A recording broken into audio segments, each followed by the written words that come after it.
Good morning, नमस्ते, सुप्रभात बच्चों। हिंदी की कक्षा में मैं विवेक मिश्रा एक बार फिर से आप सभी का स्वागत करता हूं। और वीडियो के दो भाग में हम पाठ के बारे में पढ़ चुके हैं। आइए आज हम पाठ से संबंधित जो अभ्यास कार्य है, प्रश्न उत्तर और शब्द अर्थ, कठिन शब्द आदि, इसे आप अपनी उत्तर पुस्तिका में कैसे लिखेंगे इस विषय पर चर्चा करते हैं। सबसे पहले आप आज का दिन और दिनांक दोनों लिखेंगे। पहले दिनांक लिखेंगे, फिर दिन लिखेंगे। आज का जो भी वार है वह लिखेंगे, आज का जो दिनांक है वह लिखेंगे। इसके बाद पाठ 16 लिखेंगे। पाठ 16 का नाम लिखेंगे यहाँ पर सुश्रुत। इसके बाद आप लिखेंगे कठिन शब्द। कठिन शब्द लिखते समय आप ध्यान रखेंगे कि लिखने के साथ साथ आप हमारे साथ इसका उच्चारण भी करें।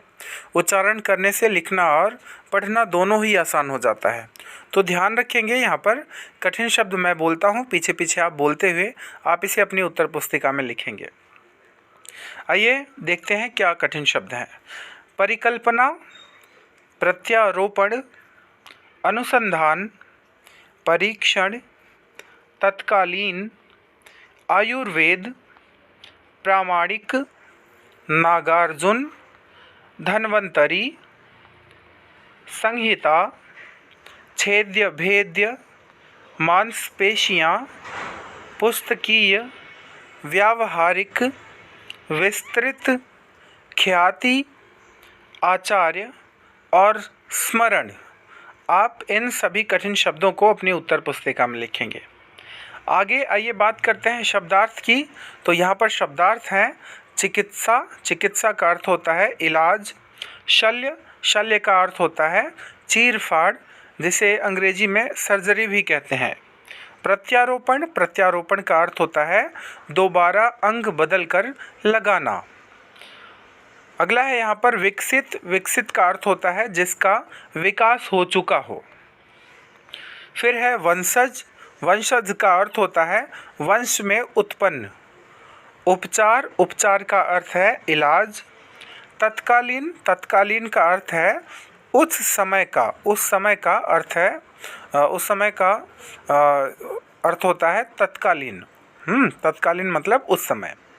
सहज, सहज का अर्थ होता है आसानी से या सरल। सृष्टि, सृष्टि का अर्थ होता है संसार। फिर है रचयिता। रचयिता मतलब होता है रचना करने वाला।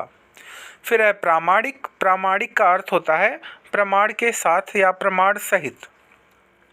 फिर है छेद्य भेद्य। इसका अर्थ होता है चीर फाड़। अगला है घातक। घातक का अर्थ होता है नुकसान पहुंचाने वाला। पहुंचने वाला लिखा है, यहाँ पर पहुंचाने वाला होगा। विस्तृत, विस्तृत का अर्थ होता है विस्तार से। अब हम आगे यहाँ पर बात करेंगे मौखिक प्रश्न उत्तर की। तो मौखिक प्रश्न में यहाँ पर पहला प्रश्न पूछा गया है आपसे कि वैज्ञानिक अनुसंधानों से मानव को क्या क्या लाभ हुए हैं। तो इसका उत्तर आप इस प्रकार से लिख सकते हैं कि वैज्ञानिक अनुसंधानों से जहाँ एक ओर मानव ने अपनी आयु में वृद्धि की है, अपनी उम्र में वृद्धि की है, वहीं दूसरी ओर शल्य चिकित्सा द्वारा भयंकर रोगों पर भी काबू पा लिया है। ठीक है, इसका उत्तर आप इस तरह से दे सकते हैं। दूसरा प्रश्न यहाँ पर पूछा गया है कि प्राचीन काल में चिकित्सा की कौन कौन सी विधियाँ प्रयोग में लाई जाती हैं।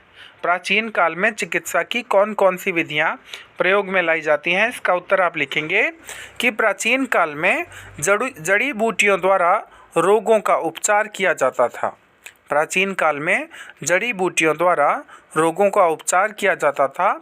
युद्ध में घायल सैनिकों के कुचले या जख्मी अंगों का शल्य चिकित्सा द्वारा उपचार किया जाता था। ठीक है, क्या है प्रश्न? प्रश्न एक बार फिर से देखेंगे। प्राचीन काल में चिकित्सा की कौन कौन सी विधियां प्रयोग में लाई जाती हैं। आप उत्तर इसका लिखेंगे प्राचीन काल में जड़ी बूटियों द्वारा रोगों का उपचार किया जाता था। युद्ध में घायल सैनिकों के कुचले या जख्मी अंगों का शल्य चिकित्सा द्वारा उपचार किया जाता था। अगला प्रश्न यहाँ पर सुश्रुत शल्य तंत्र की रचना कब हुई। उत्तर आप लिखेंगे इसका सुश्रुत शल्य तंत्र की रचना ईसा पूर्व 6वीं शताब्दी में हुई। ठीक है, चौथा प्रश्न है यहाँ पर सुश्रुत संहिता में कितने अध्याय हैं, इसका लेखन किस रूप में किया गया। पाठ के दौरान मैंने आपको बताया भी है। इसका उत्तर आप इस तरह से लिखेंगे कि सुश्रुत संहिता में लगभग 120 अध्याय हैं। इस ग्रंथ का लेखन प्रश्नोत्तर रूप में किया गया है। प्रश्न सुश्रुत द्वारा किए गए हैं, जिनके समाधान धन्वंतरि ने दिए हैं। ठीक है, आइए मौखिक का आखिरी प्रश्न है यहाँ पर। यह देखते हैं, टेजिस कौन थे, उन्होंने सुश्रुत के लिए क्या कहा है। तो इसका उत्तर आप लिखेंगे कि टेजिस अरब के प्रसिद्ध चिकित्सक थे। उन्होंने अपनी पुस्तकों में सुश्रुत को शल्य विज्ञान का आचार्य कहा है, शल्य विज्ञान का आचार्य कहा है। ठीक है, बात करते हैं अब हम यहाँ पर लिखित प्रश्न उत्तर की। तो लिखित प्रश्न में यहाँ पर पहला प्रश्न है, हम किस प्रकार भयंकर रोगों पर काबू पा सकते हैं। हम किस प्रकार भयंकर रोगों पर काबू पा सकते हैं। इसका उत्तर आप लिखेंगे, शल्य चिकित्सा द्वारा हम भयंकर रोगों पर काबू पा सकते हैं। प्राचीन काल में युद्ध में घायल सैनिकों के अंगों का प्रत्यारोपण इसी विधि से होता था। आजकल तो इस दिशा में इतनी उन्नति हो चुकी है कि एक व्यक्ति के अंग अब दूसरे व्यक्ति के शरीर में लगाए जा सकते हैं। आजकल तो बिना चीर फाड़ के लेजर किरणों द्वारा भी शल्य चिकित्सा हो जाती है। ठीक है, अगले प्रश्न की बात करेंगे यहाँ पर, सिद्ध कीजिए। अगला प्रश्न है यहाँ पर आपका कि सिद्ध कीजिए, और बाकी यहाँ पर मिटा हुआ है तो मैं आपको बता देता हूँ यहाँ पर कि आगे क्या लिखना है। आगे आपको लिखना है, सिद्ध कीजिए कि शल्य चिकित्सा का इतिहास 1000 वर्षों पुराना है। आप यहाँ पर प्रश्न पूरा लिखेंगे, सिद्ध कीजिए कि शल्य चिकित्सा का इतिहास हजारों वर्ष पुराना है। तो इसका उत्तर आप लिखेंगे, भारत में शल्य चिकित्सा का इतिहास हजारों साल पुराना है। तब संसार के वर्तमान विकसित कहलाए जाने वाले देश भी इस पद्धति के बारे में नहीं जानते थे। ठीक है, वैद्य जड़ी बूटियों से तो रोगों का उपचार करते ही थे, चीर फाड़ द्वारा भी इलाज किया जाता था। युद्ध में घायल सैनिकों के अंगों का प्रत्यारोपण भी इसी विधि से होता था।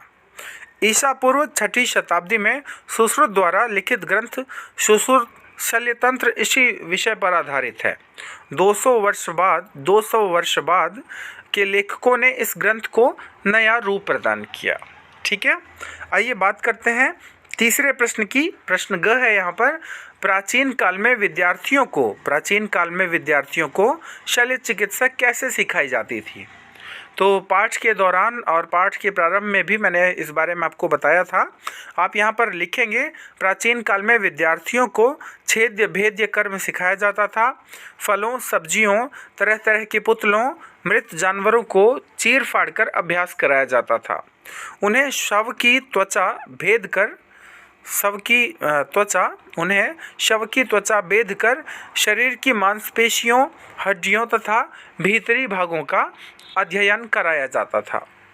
ठीक है, चौथा प्रश्न यहाँ पर यह है कि एक कुशल चिकित्सक बनने के लिए क्या आवश्यक है। उत्तर लिखेंगे, एक कुशल चिकित्सक बनने के लिए पुस्तकीय ज्ञान के साथ साथ व्यावहारिक प्रयोग द्वारा प्राप्त ज्ञान होना भी अनिवार्य है, आवश्यक है। ठीक है, पांचवा प्रश्न यहाँ पर इस प्रकार से है, सुश्रुत ने किस ग्रंथ की रचना की, इसमें किस प्रकार की चिकित्सा और यंत्रों का वर्णन है। आप लिखेंगे इसका उत्तर, सुश्रुत ने सुश्रुत शल्य तंत्र की रचना की। सुश्रुत ने सुश्रुत शल्य यंत्र की रचना की। इसका विषय शल्य चिकित्सा था। इसमें लगभग 100 चिकित्सा यंत्रों का वर्णन किया गया है। शल्य चिकित्सा के लिए बारीक सूत और रेशम के धागों का प्रयोग किया जाता था। विभिन्न अंगों की शल्य चिकित्सा, पट्टियां बांधने और मरहम लगाने की विस्तृत जानकारी के साथ साथ अंग प्रत्यारोपण की भी इसमें चर्चा की गई है। आइए बात करते हैं इस पाठ से संबंधित सबसे महत्वपूर्ण प्रश्न की, तो जिसे हम यहाँ पर मूल्यपरक प्रश्न के रूप में लिखते हैं। मूल्यपरक प्रश्न यह है कि किसी भी विषय में पारंगत होने के लिए किन गुणों की आवश्यकता होती है। तो आप उत्तर लिखेंगे यहाँ पर कि किसी भी विषय में पारंगत होने के लिए लगन, मेहनत, इच्छा शक्ति, दृढ़ संकल्प तथा मुश्किलों से लड़ने का हौसला जैसे गुणों की आवश्यकता होती है। एक बार फिर से देखेंगे, किसी भी विषय में पारंगत होने के लिए लगन, मेहनत, इच्छा शक्ति, दृढ़ संकल्प तथा मुश्किलों से लड़ने का हौसला जैसे गुणों की आवश्यकता होती है। तो आशा करता हूँ कि यह पाठ आपको बहुत अच्छी तरह से समझ में आया होगा और इस पाठ से संबंधित अभी जो भी मैंने शब्द अर्थ, प्रश्न उत्तर, कठिन शब्द आदि मैंने आपको बताए हैं, आप इसे साफ और सुंदर लिखावट में अपनी उत्तर पुस्तिका में लिखेंगे। ठीक है, धन्यवाद। आपका दिन शुभ और मंगलमय हो।